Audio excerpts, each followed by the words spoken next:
But coming up first, right now, so we can keep on going, we're talking about the sovereign compute in the age of AI, because it's simply not good enough to stockpile Nvidia chips right now.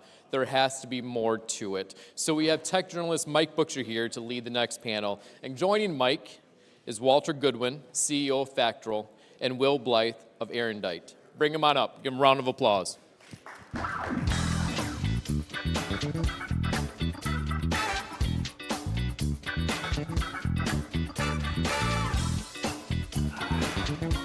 Okay, hi everyone, back again.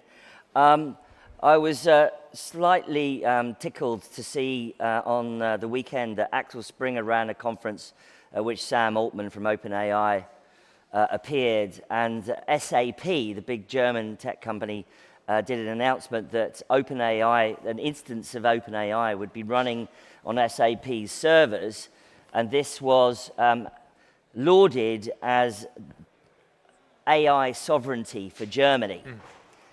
And I think there's a bit of a problem here, which is OpenAI is not a German company. And I think we need to get real about what independence actually means and sovereignty. And in this, although the title of our subject in our panel is sovereign compute, it's not just about sovereign compute. It's obviously it's about independence more broadly from systems that we don't control. And that's really the overarching topic of our conversation here. And obviously, let me sort of go into this conversation a little bit with who we have here. And Will Blythe, furthest from me here, is a co-founder and CEO of Arondite, which is a London-based defense company, and serving in Afghanistan in 2009. During an interview, he was talking about his time in Afghanistan, and he mentioned that how local people tended to have a better idea of what was going on than the troops that he was serving with. And so Will, just let's unpack a little bit about what you're really working on, because what you're working on is designed to connect up defense hardware and software and to create that kind of independence from a lot of systems that we all are familiar with, and give that capability on the ground. Yeah, that's right. I think the heart of what we're trying to do here is solving a problem that's kind of followed me throughout my career. Yes, I touched on that in that interview a while back. Really the problem there was that you'd really struggle to understand what was going on around different parts of your area of operations. You would certainly struggle to get different bits of kit and equipment to be able to connect together and share data between each other. And of course, in that context, the local people couldn't believe that mighty NATO would really struggle with these really basic things of just understanding what's happening. Sometimes literally around the corner. And I think the world you've moved to now on the battlefield is where the number of systems is becoming is growing very, very quickly, which is to say the number of robots and drones and sensors, the amount of data you've got to process is also, of course, exploding. And the challenge of trying to connect these things up, use them and wield them together as one, goes from something that is somewhat discretionary or you can get away without doing to being in many ways the defining challenge of the age on the battlefield.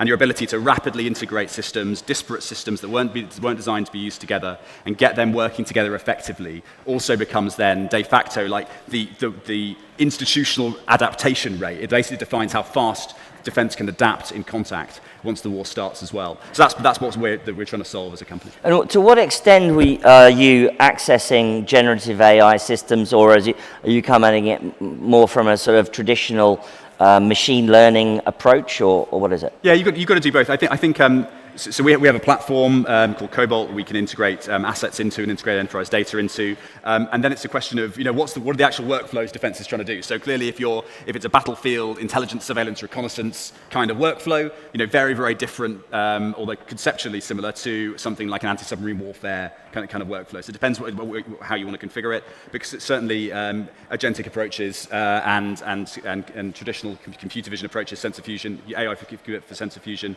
all these these approaches can add value, but the question is start with the problem the user's actually trying to solve, and then introduce AI into those workflows, depending on what. And is it designed to be used in the sort of cinematic sense of those kind of darkened rooms with people with screens while they're watching something play out on the battlefield, or are you more kind of distant from that, or whatever? Yeah, both. I mean, this is critical, to the conversation about compute as well. Is you have to be able to solve problems on the edge as well. You have to be able to solve problems and be able to run certainly some of these AI workloads in deployed field conditions as well. So you have to find ways to be relevant there and solve those problems as well. But of course, where there are operation centers that are somewhat static, of course you can more easily operate there as well. Right. And obviously, all of these systems are now subject to what we are starting to, a word which we use a lot these days in technology and in AI, but eventually we won't talk about it at all. It'll just be what happens, which is the word compute. And we've all become aware of how much compute is required for LLMs to do their work. There's enormous amounts of investments going into the hardware infrastructure, data centers, to literally create these kind of neural network-based platforms which can, create this sort of generative AI we've gradually become used to. With Fractile, Walter Goodwin, you were doing a PhD, and you started on robotics and AI systems, and you started to realize that this was going to be a big deal in the future.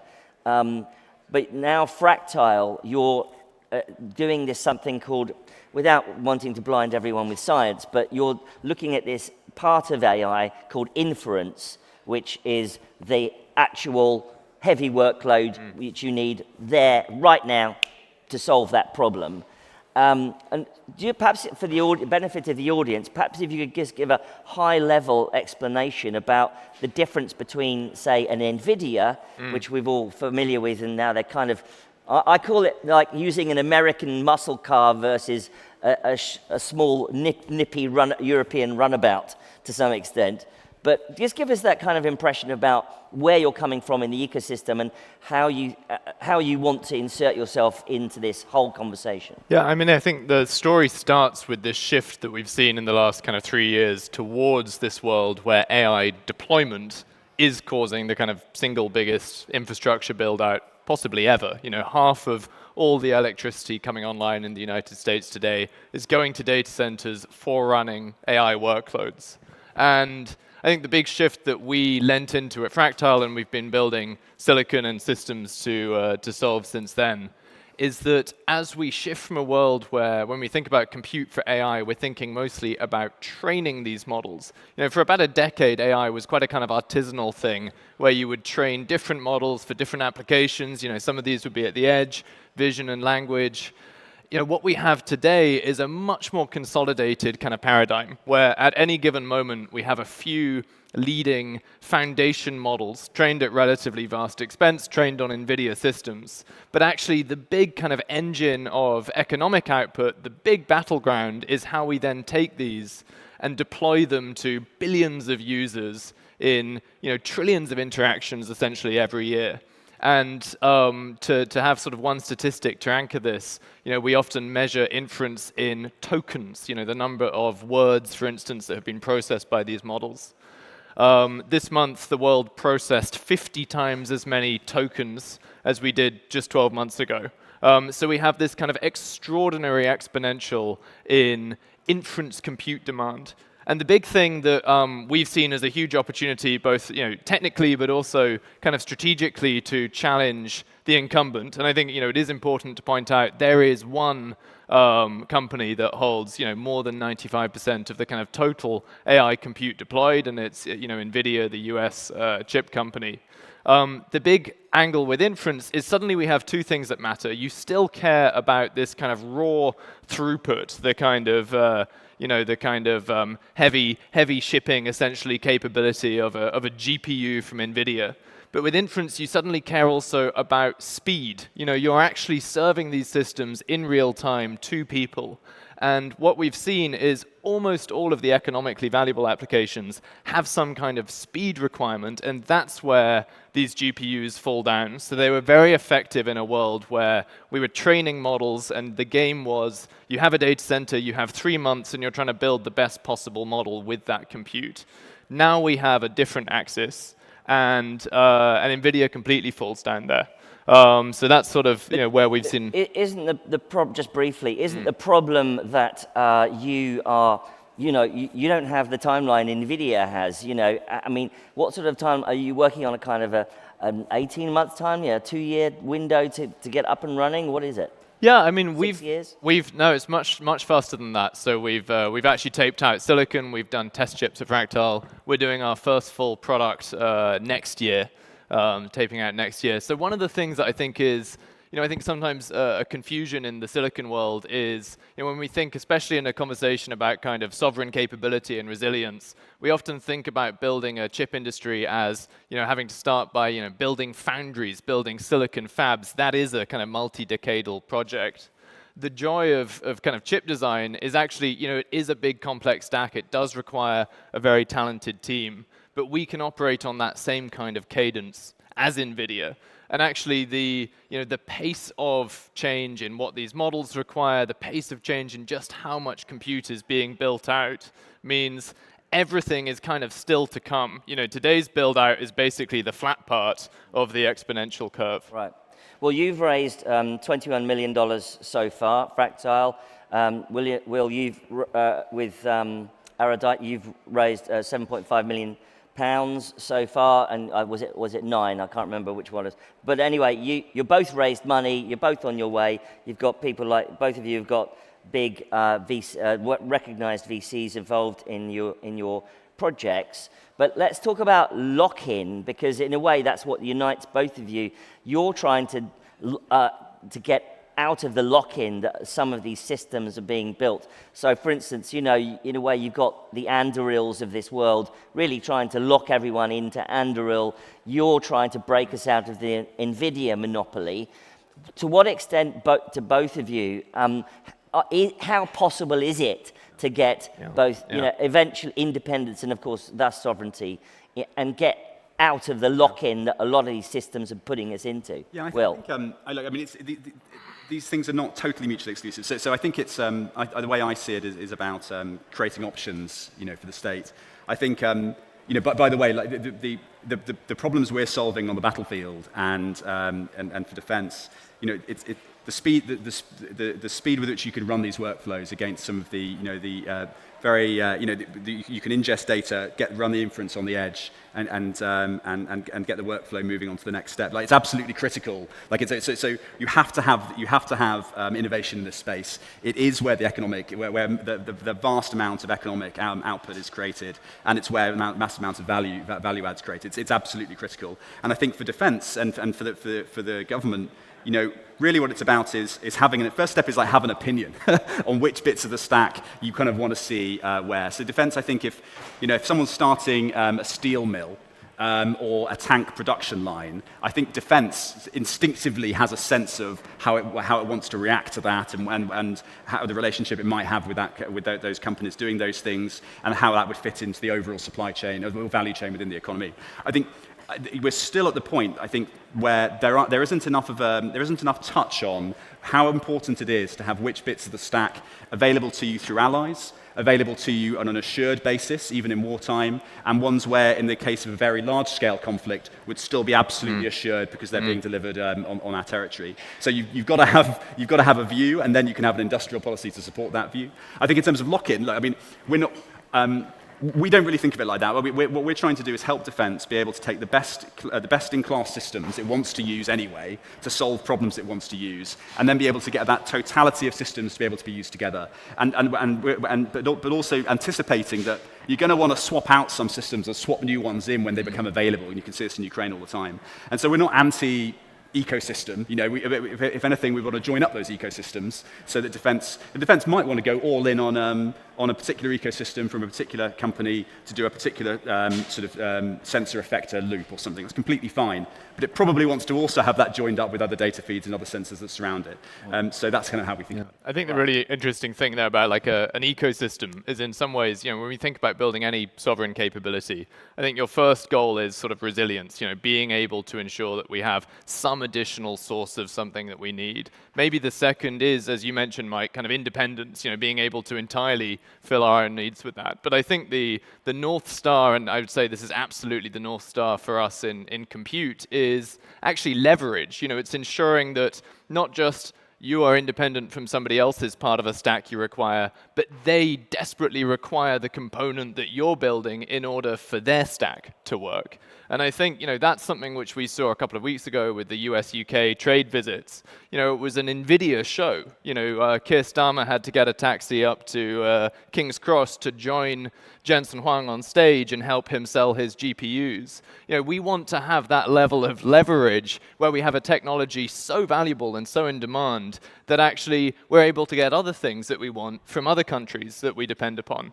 I think actually the AI compute opportunity, there is a remarkable lack, aside from a kind of capital advantage to the incumbents, there's a remarkable lack of lock-in. These neural network models are essentially bags of numbers with matrix maths that you can build all sorts of different accelerators for. We've never seen a kind of valuable workload so portable. And so we see ecosystems around the world, like in China, where we do have tens of AI chip companies rising into the kind of decacorn status.